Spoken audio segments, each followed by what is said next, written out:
Você pode fazer tudo certo, responder rápido, se esforçar mais do que devia, ouvir até o fim, dar espaço quando precisa, presença quando não pedem, e mesmo assim, vai ouvir. Não é você, sou eu. É mentira. Sempre foi você. Você não foi interessante o bastante. Não foi forte o bastante. Não foi bonito, nem misterioso, nem espontâneo, nem constante, nem intenso, nem calmo na medida certa. Você não soube se encaixar no que o outro queria. E o pior, nem ele sabia o que queria. Você tentou ser suficiente para alguém que não sabia o que era estar satisfeito. Isso não é uma exceção, é a regra. Você pode trocar de corpo, de roupa, de cidade, de tom de voz, e vai descobrir que quanto mais tenta se adaptar ao desejo alheio, mais ele se afasta. Porque não existe um ponto final no desejo do outro, só um buraco em movimento. O que dói não é rejeição, é o sentido que você coloca nela, a sensação de ser descartável, de que existe algo em você, uma falha, uma ausência, uma deformidade emocional, que impede o amor de ficar. E é aqui que começa a mentira. A ideia de que, se você se esforçar mais, melhorar um pouco, consertar o que está errado, um dia vai finalmente ser suficiente para alguém. Um dia vai encaixar, mas não vai. E isso não é pessimismo, é anatomia da experiência humana. Narciso morreu afogado tentando abraçar o próprio reflexo.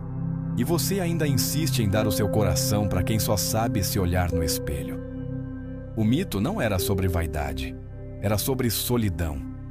A ninfa Eco perdeu a voz tentando repetir as palavras de um amor que nunca olhou para ela. Foi condenada a só falar o que o outro já tinha dito, porque quando você se esvazia para caber em alguém, sobra o quê? Sobra esse buraco no estômago, esse desespero por provar que você vale, que você importa, que você é digno de ser amado. Mas e se o problema não for você? E se a verdade for ainda mais cruel? E se ninguém for suficiente para ninguém? Essa é a ferida que nunca fecha. Não importa quanto afeto você dê, nem quanta atenção você receba. A sensação de inadequação sempre volta, silenciosa e cada vez mais bem disfarçada. Você pode se convencer de que foi azar, que foi a pessoa errada, que era o momento errado, mas no fundo, você sabe, tem algo mais fundo nisso tudo. Esse vídeo não vai te dar um abraço, vai te mostrar por que essa dor faz parte da lógica do amor moderno. E por que ela nunca vai desaparecer se você continuar buscando a resposta fora de si. Essa história tem nome, tem causa, tem origem.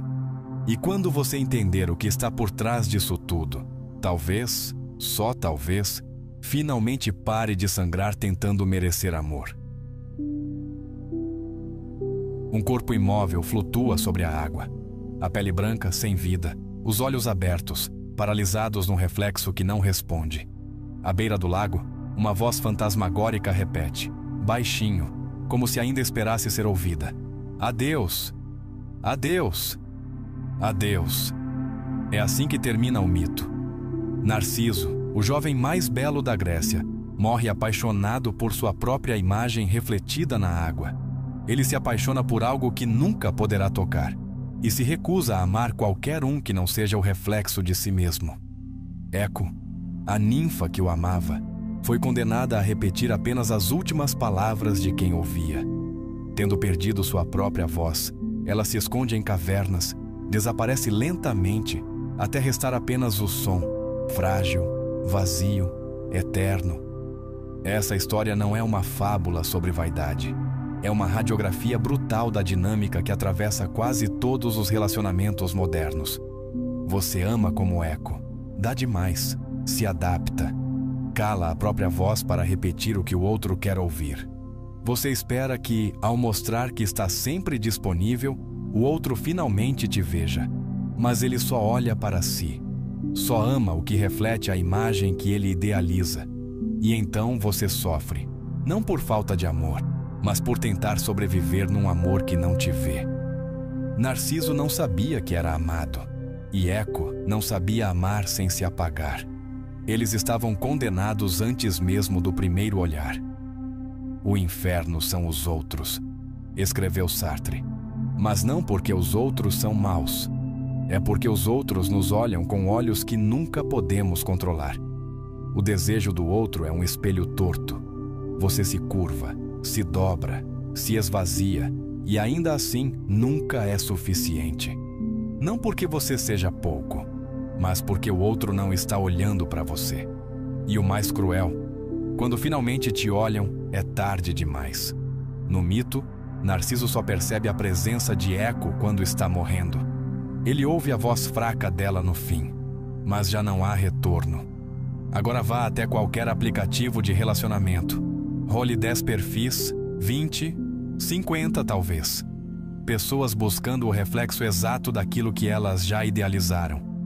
Deslize para a direita se for bonito, inteligente, misterioso, espiritualmente alinhado, leve, engraçado, seguro, bem resolvido, vulnerável na medida certa. Mas não demais. Tem que ser você, sem ser tanto assim. Tem que ser alguém capaz de preencher, mas sem exigir reciprocidade. Alguém que ame sem incomodar. Que entregue tudo, mas não pese. Você está tentando amar pessoas que só amam projeções e está se tornando eco, um fantasma da própria voz, repetindo palavras para serem aceitas.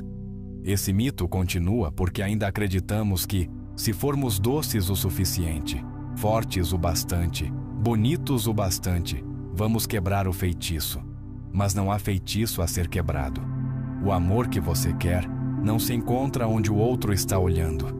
E o mais difícil de aceitar, às vezes, o outro não está pronto para te ver. E talvez nunca esteja. Narciso não precisava de Eco. E Eco, para sobreviver, precisava calar a si mesma. Esse tipo de amor é a receita da destruição. Por isso, a pergunta que fica é: quantas vezes mais você vai morrer tentando ser suficiente para alguém que não sabe enxergar além do próprio reflexo?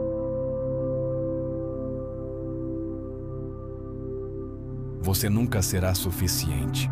Não porque falta algo em você, mas porque o mundo em que vive foi construído para te convencer disso. Vivemos sob a ilusão da liberdade individual, da autenticidade e da autorrealização. Acreditamos que somos donos de nossas escolhas, que decidimos quem somos e o que queremos.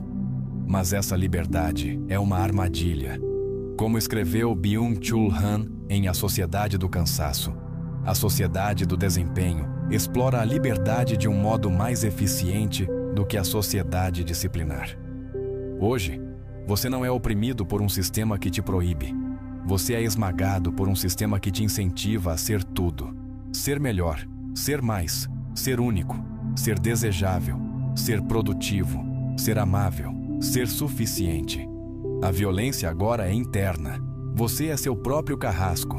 Na lógica do neoliberalismo existencial, você é CEO da própria existência. Você é o produto. Você é a vitrine. Você é a propaganda. E se fracassar, no amor, no trabalho, na aparência, na estabilidade emocional, a culpa é sua. Não existe mais espaço para a tragédia, para o erro humano, para a limitação. A dor virou fracasso de gestão emocional. A solidão virou falta de autoestima. A rejeição virou falta de autoconhecimento. A inadequação virou projeto de melhoria contínua. Você virou um problema que precisa ser resolvido. Mas e se o problema não for você? E se a insuficiência for uma consequência lógica de um sistema que precisa manter você eternamente insatisfeito para continuar funcionando?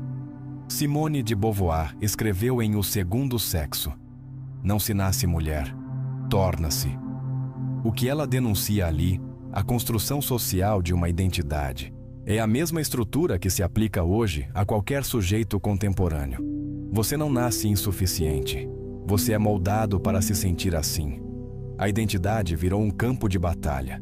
Você precisa ser interessante o bastante para o algoritmo, desejável o bastante para o mercado, equilibrado o bastante para os relacionamentos e performar tudo isso como se fosse natural, sem esforço, sem falhas, com um sorriso no rosto. Isso não é vida. é performance. E toda performance exige um preço, a sua verdade. O filósofo francês Gilles Deleuze afirmou: controlar não é mais vigiar, é modular. O controle hoje não é imposto de fora. Ele acontece por dentro de você. É você se cobrando. É você se comparando. É você se destruindo em silêncio, tentando alcançar uma ideia de suficiência que ninguém consegue definir, mas que todos fingem possuir. Por isso, a dor é tão solitária. Porque ninguém pode admitir que também está fingindo. Todos vendem versões editadas de si mesmos, enquanto por dentro se sentem fraturados, exaustos, deslocados. E ainda assim, você continua tentando se ajustar, acreditando que é o único defeituoso no meio da multidão de vidas bem resolvidas.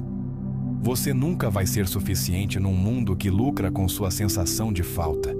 Porque se um dia você se sentisse completo, autônomo, inteiro, você pararia de consumir, pararia de se comparar, pararia de se moldar. E seria perigoso demais. A insuficiência que você sente não é um defeito pessoal. É o sintoma de uma sociedade que transformou o ser humano em projeto inacabável. Você não falhou. Você só está vivo dentro de uma máquina que nunca para de triturar quem você é, para vender quem você deveria ser. Queremos ser amados exatamente como somos, mas não mostramos quem somos para ninguém. Queremos conexão real, mas entregamos só versões editadas. Queremos segurança, mas idealizamos a paixão. Queremos alguém que fique, mas só sabemos amar quem ameaça ir embora. E chamamos isso de amor. A ideia de que o amor verdadeiro nos completaria é um dos mitos mais potentes e perigosos da cultura moderna. Desde cedo, aprendemos que existe alguém lá fora feito sob medida para nós. Um encaixe, um destino, a famosa alma gêmea. Mas ninguém explica o que acontece quando o outro não preenche o buraco. Quando, mesmo amado, você continua se sentindo sozinho. Quando, mesmo desejado, você continua se sentindo inadequado. Essa é a falha da promessa romântica. Ela oferece salvação emocional, mas entrega espelhos. Ela promete plenitude, mas exige performance. Ela nasce do desejo de ser visto, mas acaba se tornando um palco onde todos fingem estar inteiros. Søren Kierkegaard, no século XIX, já denunciava esse abismo entre o desejo humano e a realidade do amor.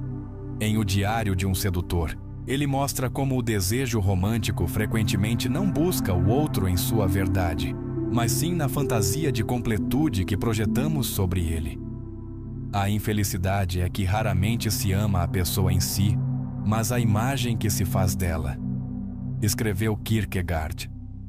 O problema não é que você não seja suficiente. O problema é que o outro nunca te vê de fato. Vê uma projeção do que espera encontrar. E você faz o mesmo. São, na verdade, duas almas vazias. A cultura só piora isso. Séries, filmes, músicas, todos vendem a ideia de um amor absoluto, eterno, catártico. Um amor que vai curar sua história, justificar sua dor, te libertar de si mesmo. Mas o amor não é redenção. O amor, quando é real, não alivia, ele exige. Exige encarar o outro sem idealização, sem anestesia. E exige mostrar a própria ferida, com risco real de não ser aceito. E é aí que as pessoas recuam. Porque todo mundo diz que quer amor verdadeiro, mas quase ninguém está disposto a ser verdadeiramente visto. Zygmunt Bauman, em Amor Líquido, escreveu: o amor moderno é uma tentativa de extrair segurança de uma condição de insegurança. E ainda acresceu: queremos relacionamentos sob demanda, com conexão, mas sem dependência, com entrega, mas sem perda de controle. É isso. Vivemos relacionamentos descartáveis com expectativas eternas. E quando eles falham, como falham, inevitavelmente, voltamos à sensação familiar. Não sou suficiente ou não nasci para o amor. Mas olhe com mais atenção. Quantas vezes você já foi abandonado por alguém que dizia te amar? Quantas vezes você já escondeu partes de si para não ser rejeitado? Quantas vezes o silêncio venceu porque a honestidade era arriscada demais? A maioria das relações não terminam pela falta de amor. Termina pela incapacidade de sustentar a realidade do outro. A promessa romântica falha porque ela é construída em cima de uma expectativa infantil, de que alguém virá nos resgatar da angústia de sermos nós mesmos. Mas não há resgate. O amor só começa quando você para de exigir que o outro te salve e passa a olhar para ele não como solução, mas como presença. Quando você se permite ser visto sem esconder a sua insuficiência. Segundo a psicóloga Brené Brown, a vulnerabilidade é a base da conexão real, mas é também a emoção que mais evitamos. Por quê? Porque ela ameaça o personagem que criamos. E sem personagem, tememos não ser amáveis. O amor não falha porque você não é suficiente. O amor falha porque foi vendido como anestesia, quando na verdade é um campo de exposição. E a maioria das pessoas prefere continuar faminta por fantasia do que encarar a fome real que existe dentro delas. A pergunta é inevitável. E se essa fome não tiver cura? E se a insuficiência não for um erro, mas parte estrutural da experiência de estar vivo?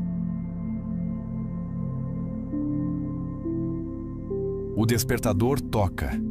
Você aperta soneca, 2 vezes ou 3. Levanta atrasado. Engole o café frio enquanto veste qualquer roupa limpa. Sai sem falar com ninguém. Pega o ônibus cheio, o trânsito parado, o fone no ouvido tocando uma música que você nem ouve mais. Passa o dia inteiro cercado de gente, mas ninguém pergunta como você realmente está. E se perguntasse, você não saberia responder. À noite, volta para casa, abre o celular, rola o feed por horas, rindo sem rir, desejando o que não tem, comparando com quem nem conhece. Fecha o celular e sente o buraco. Aquele buraco. Você sabe do que estou falando. Esse ponto não é sobre tragédias excepcionais. É sobre a tragédia da normalidade. Sobre como a vida comum, do jeito que ela é, vai nos matando devagar. E a gente chama isso de rotina. Todo dia você acorda com uma versão de si mesmo que não escolheu e passa o dia tentando parecer funcional o suficiente para não desmoronar. Para ninguém perceber que por dentro falta algo que você não sabe nomear. Esse algo é o vazio. E ele é só seu. Aí você entende que está condenado a ser livre. Livre para existir, mas sem manual. Livre para escolher, mas sem garantias. Livre para amar, mas sem certeza de retorno. É essa liberdade que se torna insuportável, porque com ela vem a responsabilidade de preencher o próprio vazio. E a verdade é que a maioria de nós não sabe o que fazer com esse espaço interno tão silencioso e tão pesado. Você tenta tapar o buraco com distrações, com trabalho, com sexo, com likes, com conversas vazias, com maratonas de série que você já nem presta atenção, com mais um curso, com mais um plano, com mais uma tentativa de ser notado, escolhido, validado. Mas o vazio permanece, sempre volta, sempre exige presença. E isso assusta. Albert Camus dizia que o maior problema filosófico de todos é o suicídio. Porque em algum momento, todo ser humano se pergunta: vale a pena continuar existindo? A maioria não responde com palavras, responde com anestesia, com o celular que nunca desliga, com o barulho constante, com a pressa sem direção. Porque parar é perigoso. Parar é ouvir o eco do que falta. E o que falta? Falta sentido, falta tudo. Mas não um grande sentido, mágico, messiânico. Falta um sentido que seja habitável, que faça a vida parecer mais do que um ciclo repetitivo de acordar, cumprir funções e tentar não enlouquecer. O problema é que você espera que esse sentido venha de fora, de um amor que complete, de um trabalho que valide, de uma conquista que finalmente te prove digno. Mas nada disso vai preencher, porque o que te falta não é algo que o mundo pode te dar. É um tipo de ausência que pertence à estrutura da existência. É o que Heidegger chamava de angústia ontológica. A consciência de que existir é, por definição, estar jogado num mundo sem garantias. Você sente que não é suficiente porque ser humano é, por definição, ser inacabado. Você tenta resolver o vazio como se fosse defeito, quando na verdade é o que te torna consciente. E essa é a ferida que ninguém quer tocar. É mais fácil fingir que estamos ocupados. É mais fácil correr do que sentar e encarar o fato de que talvez, só talvez, nada vai nos preencher completamente. Razão pela qual há gente que entra em relacionamentos só para não precisar ficar em silêncio com a própria mente. Pessoas que têm tudo, salário, estabilidade, corpo ideal, e ainda choram escondido no banheiro do trabalho. Gente que passa o dia inteiro rodeada de notificações, mas se sente mais sozinha do que nunca. Todo mundo sente. Mas ninguém diz. Você carrega um vazio que ninguém pode ocupar. Não é seu parceiro, nem seus pais, nem seus amigos, nem seus seguidores. É você. Sempre foi. A pergunta não é como se livrar do vazio. A pergunta é: o que você vai fazer com ele? Porque só quando você para de tentar ser suficiente para os outros, começa a viver de verdade.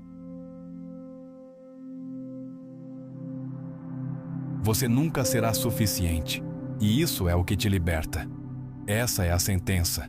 Tudo o que foi dito até aqui não aponta para a sua falha. Aponta para a ilusão.